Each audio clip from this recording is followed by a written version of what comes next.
saya Anwar Tahir yang saya ingat waktu itu ya, berada di sana, Jamuddin Maidin dari PAS, Pakar Cik, Subki Latif. Kami merupakan rombongan kedua yang berada di Iran. Kami tanya kepada Iran, ya, kenapa Iran mengambil pendekatan menyokong pembunuhan itu ya? Iran sokong ya.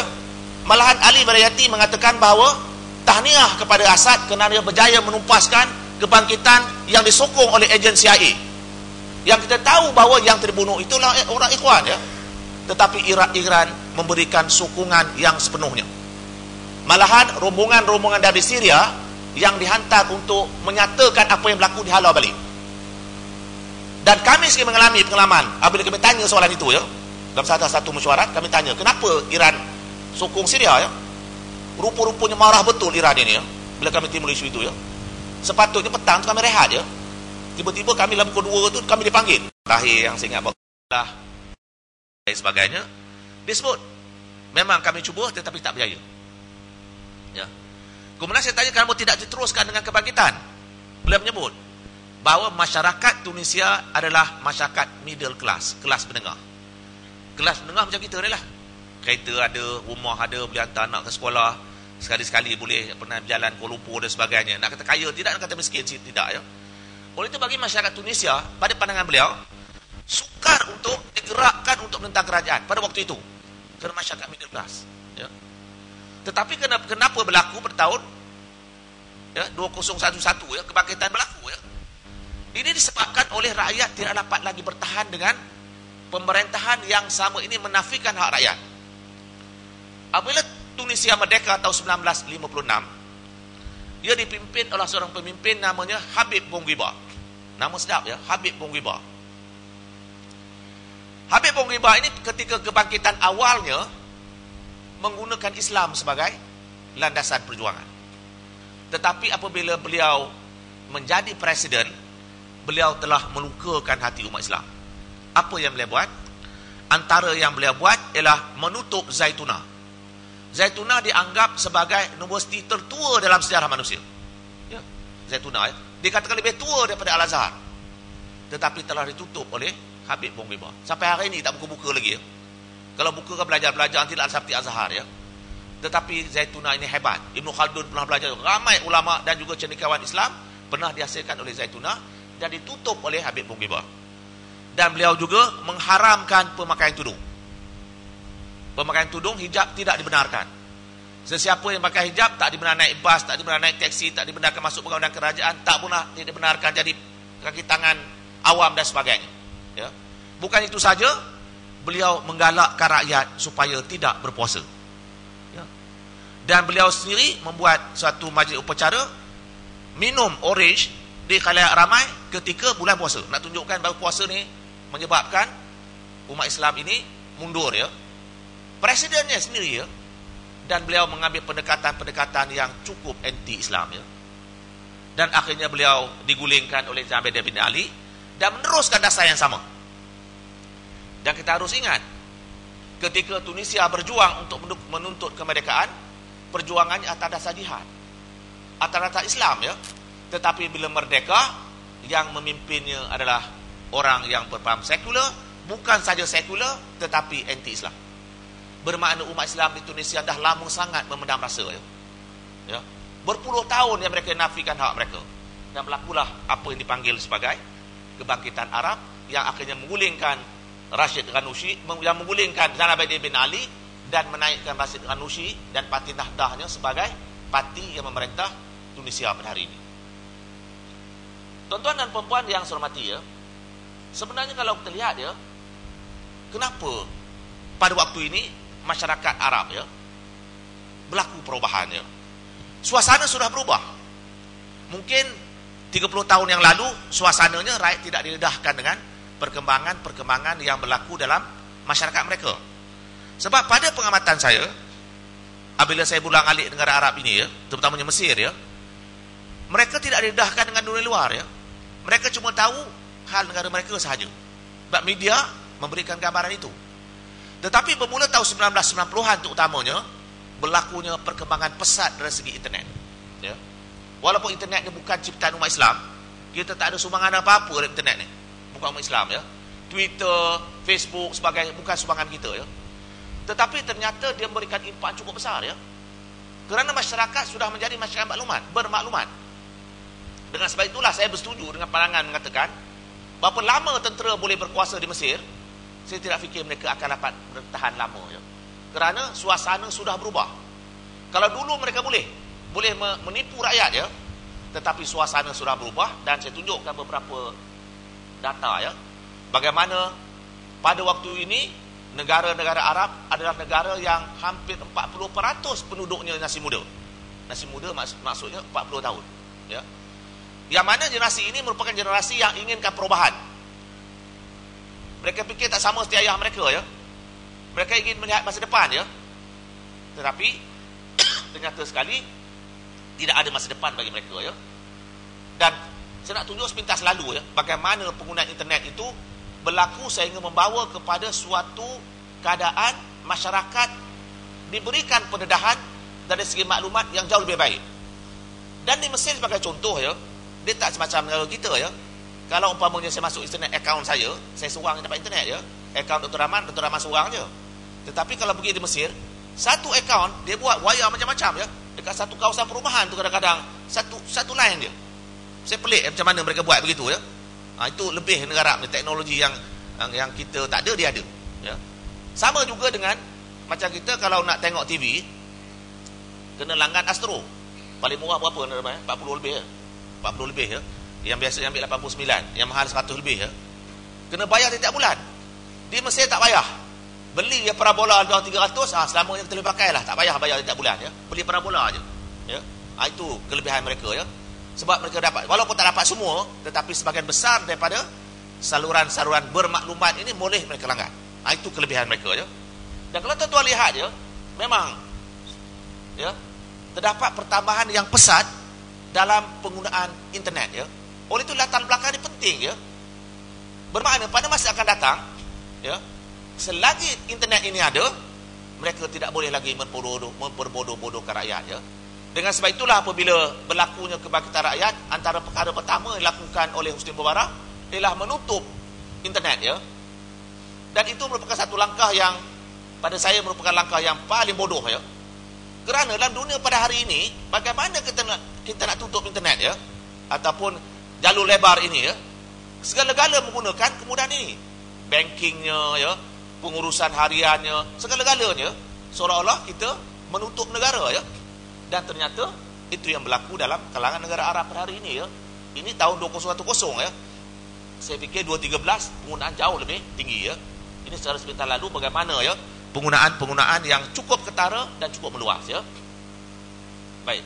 Tuan-tuan dan puan-puan ya, apa sebenarnya yang dituntut oleh rakyat ya? Bagi orang Arab pada hari ini, yang mereka mahukan ialah kebebasan. Mereka tak bebas ya.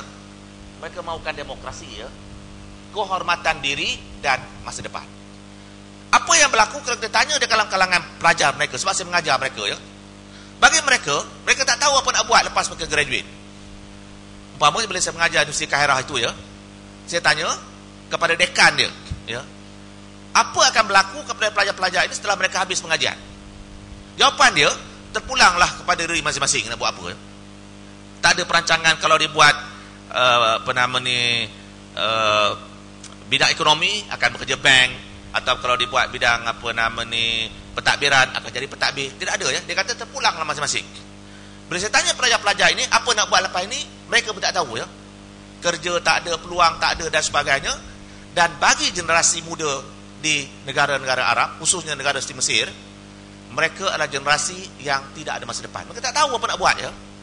Cuba bayangkan ya, kalau kita berada dalam sebuah negara yang tak tahu apa nak buat ya, ini masalahnya ya. Dan itu yang dituntut oleh rakyat. Mereka fikir kalau 40 tahun yang lalu inilah senarionya, bermakna 40 tahun akan datang itulah juga senarionya ya. Dan mereka rasakan tidak ada masa depan ya. Bila orang tidak ada masa depan, dia tak rasa rugi apa-apa ya. Dengan sebab itulah mereka berdemonstrasi. Kalau mati pun mereka tidak ada harta. Kalau bukan mati pun tak apa, sebab tak ada apa yang nak dipikirkan ya. Dan ini merupakan suatu senario yang berlaku dalam kalangan masyarakat Arab. Baik, saya sebut sikit latar belakangnya. Ini saya rasa banyak orang yang tidak didedahkan kenapa itu berlaku ya. Baik tuan-tuan dan puan-puan, kalau tuan-tuan lihat peta ni ya, inilah peta Daulah Osmaniyah sebelum tahun 1924. Maknanya, sebelum tahun 1924 ada satu saja daulah ataupun empire namanya Daulah Osmaniyah. Tetapi daulah ini kemudiannya dimusnahkan, dihancurkan, dan di atas runtuhan daulah inilah wujudnya negara-negara Arab dan juga negara Turki moden. Apa istimewa Daulah Osmaniyah ni? Daulah Osmaniyah ini adalah sebuah empire yang dianggap sebagai salah sebuah empire terbesar dalam sejarah manusia. Yang kita tahu cuma Empire Britain saja ya.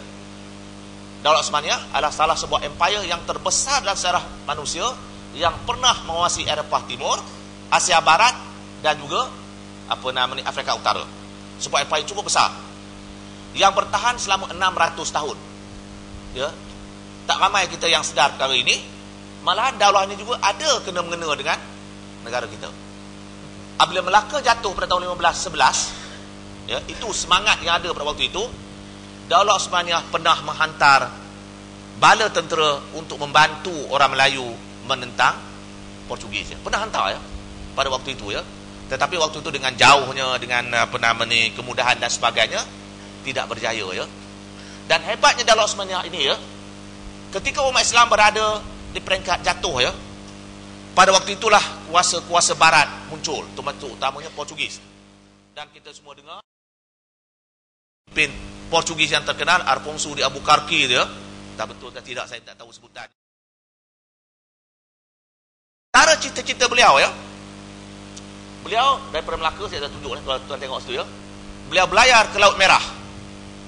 Cita-cita beliau ialah untuk membongkar makam Rasulullah pada waktu itu ya. Hebatnya beliau ya. Dan pada waktu itu tak ada satu pun tentera yang berjaya menewaskan beliau. Ya. Dan beliau belayar daripada Melaka, dia terus ke India dan terus ke Laut Merah, hasratnya untuk pergi ke Jeddah dan Madinah dan membongkar makam Rasulullah. Itu cita-cita beliau. Dan untuk pertama kalinya pada waktu itu Turki berada di Mesir, Sultan Salim I. Ya. Dan beliau mengarahkan admiralnya ataupun ketua tentera lautnya bernama Salman Rais supaya menghalang kemarahan Alfonso, dan berlakulah apa dipanggil The Battle of Great Sea. Dan pertama kali Alfonso tewas. Alfonso tak pernah tewas, itulah kali pertama dia tewas, dan ini menyekat cita-cita beliau. Ya. Oleh itu, kalau kita dari sejarahnya, memang Daulah Osmaniyah merupakan daulah yang telah memainkan peranan dari segi mempertahankan Islam. Tetapi pada tahun 1924, tuan-tuan pun tahu bahawa Kamal Atatürk telah memusnahkan Daulah Osmaniyah, dan di atas Daulah Osmaniyah itu diwujudkan sebuah negara yang dipanggil negara Turki sekular. Ya. Sehingga 02 baru-baru ni, ya, lebih 70 tahun ya, Turki berada di bawah pemerintahan sekular yang tidak membenarkan amalan-amalan Islam, termasuklah pemakaian tudung ya. Pakai tudung tu cuma baru-baru ini di benua Turki, dulu tak boleh ya. Pelajar-pelajar universiti, saya berjumpa dengan ramai mereka ya, pelajar yang cerdik, termasuklah isteri Abdullah Gul, isteri Perdana Menteri, tak belajar ya. Di sana yang pakai tudung tak belajar ya, kecuali kalau mereka belajar di luar negeri ya, sebab tak boleh masuk universiti ya. Pelajar yang pakai tudung tak boleh masuk universiti, dan akhirnya mereka masuk college private dan akhirnya bekerja sendiri ya.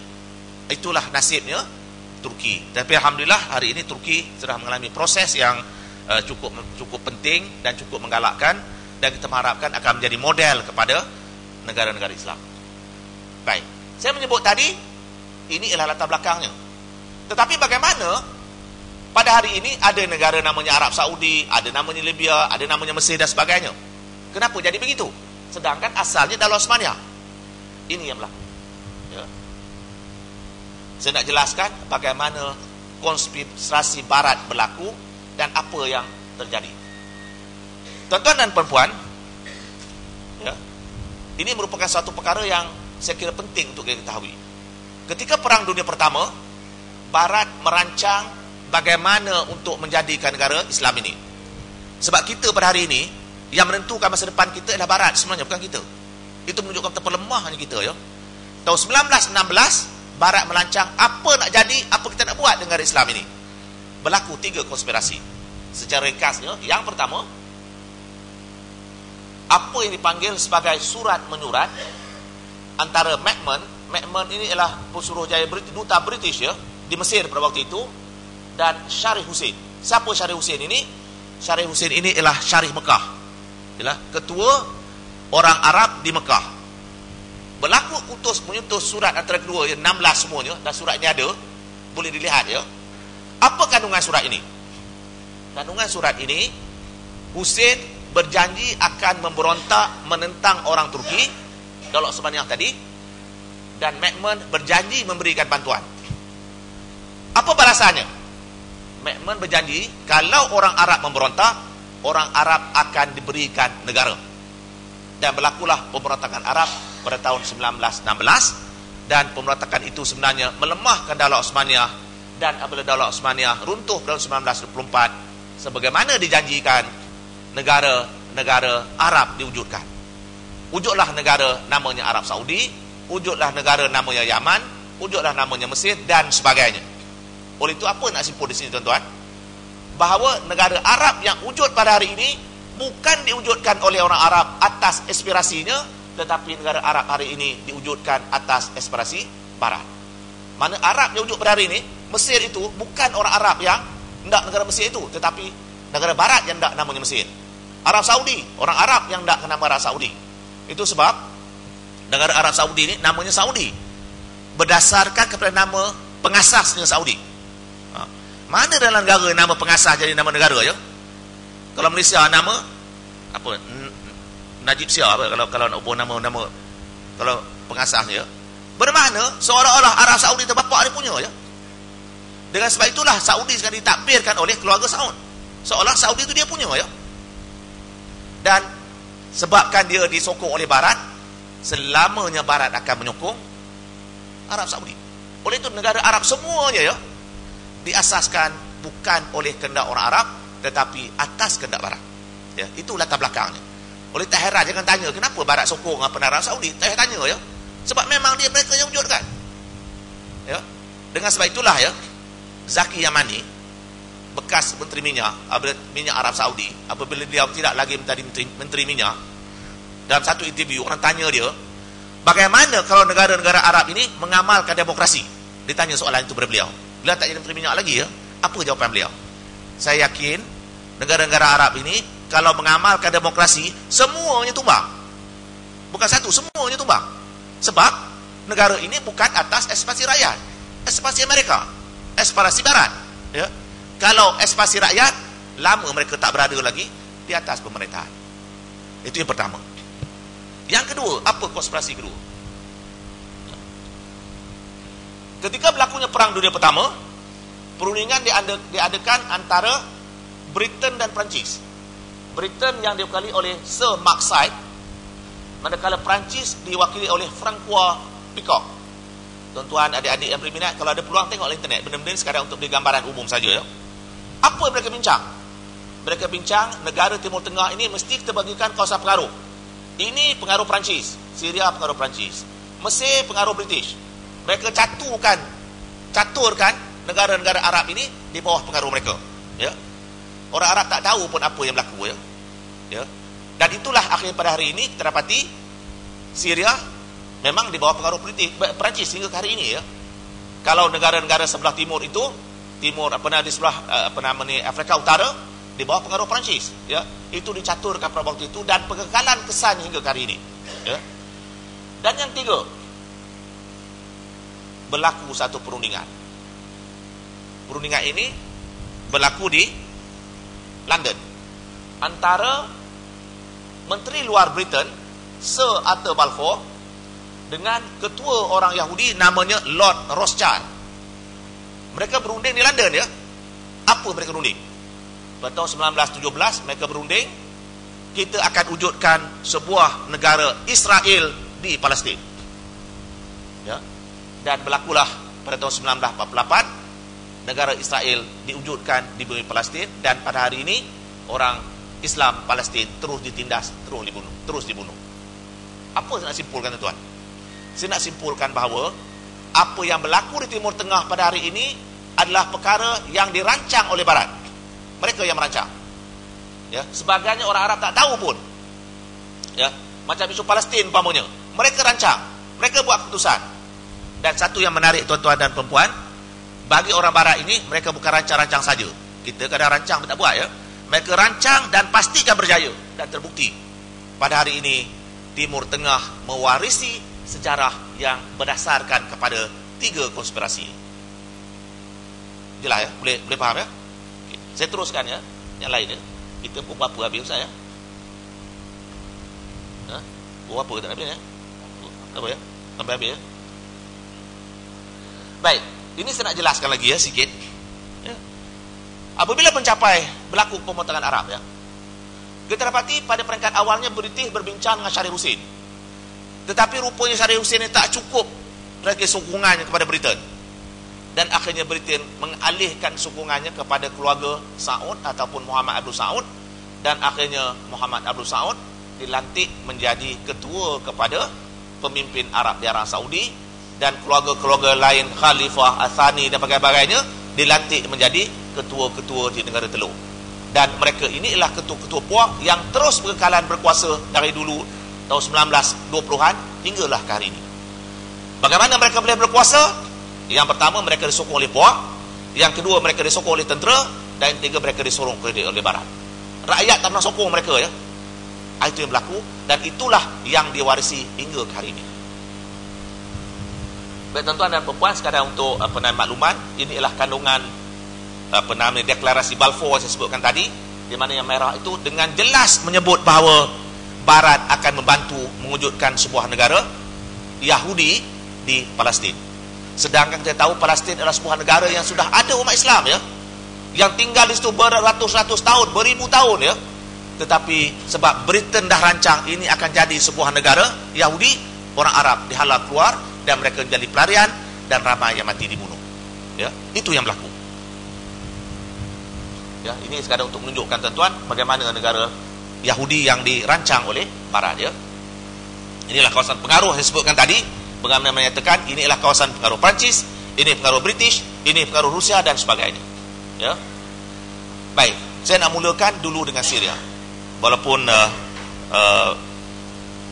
pergolakan di Syria telah berlaku agak lama, elok saya jelaskan apa sebenarnya berlaku di Syria ni ya. Tuan-tuan dan perempuan, ya. Ini sekarang untuk berikan gambaran ya. Itulah komposisi penduduk Syria. Syria ni penduduknya majoriti ialah orang Sunnah ya. Tetapi di situ juga terdapat satu kumpulan yang dipanggil sebagai orang Alawi, ataupun kita panggil sebagai Alawiyin, ataupun dikenali juga di barat sebagai Nusayri. Jumlah mereka itu kata ada 9%, 10%, 11%, 12%, tapi lebih kurang itulah ya, tak lebih daripada 12% ya. Ini adalah komposisi penduduk di Syria. Baik.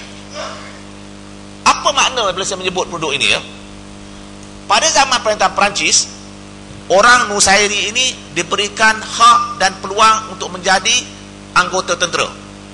Mereka mendominasikan angkatan tentera. Siapa orang Alawiyin ini? Bagi orang Sunni, orang Alawiyin dianggap sebagai terkeluar daripada mazhab Sunnah. Kita tak kira mereka sebagai ahli Sunnah wal Jamaah. Kita anggap sebagai ajaran menyeleweng. Kerana banyak ajaran mereka itu dipersoalkan. Sebagai contoh, adanya elemen membenarkan minum arak. Mereka tidak menggalakkan sembahyang macam ilmu batin ya.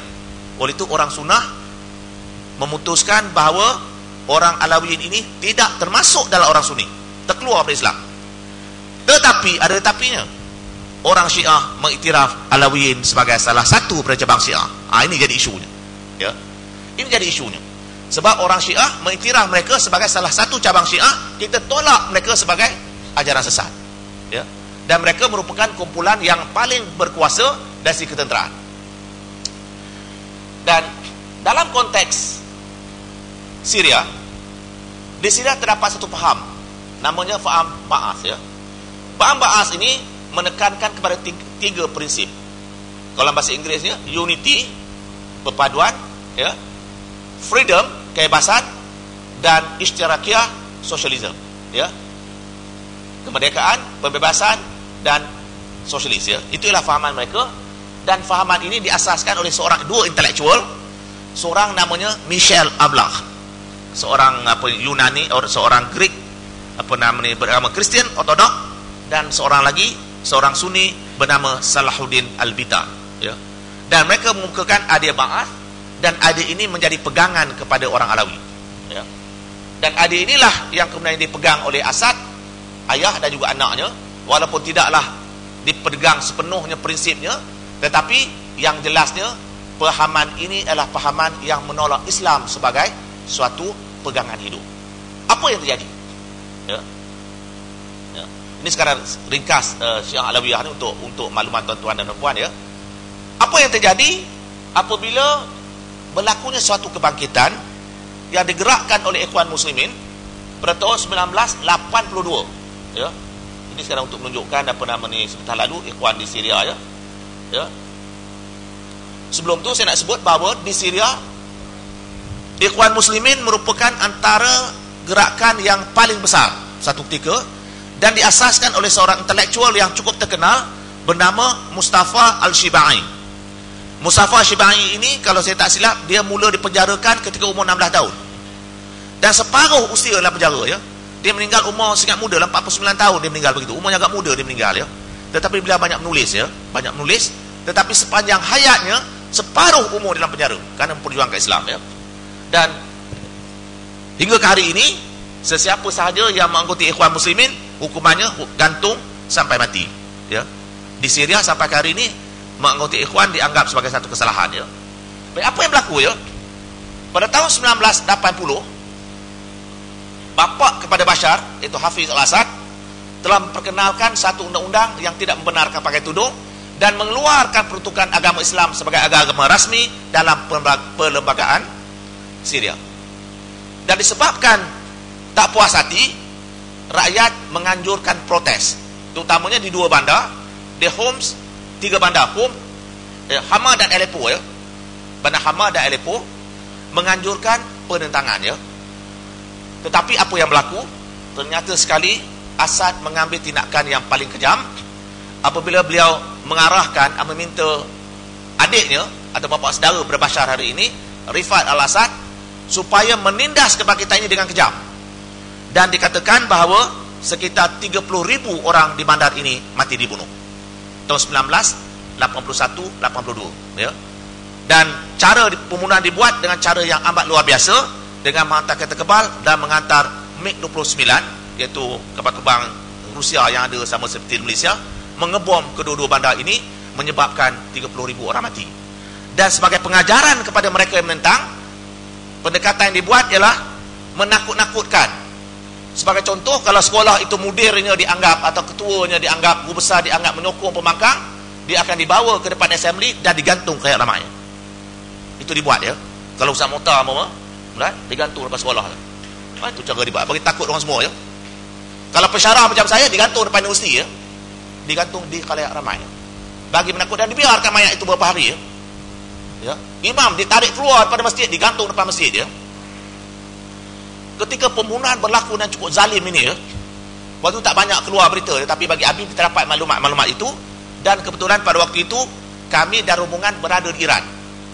Saya, Anwar Tahir yang saya ingat waktu itu, ya, berada di sana, Jamuddin Maidin dari PAS, Pakar Cik, Subki Latif. Kami merupakan rombongan kedua yang berada di Iran. Kami tanya kepada Iran, ya, kenapa Iran mengambil pendekatan menyokong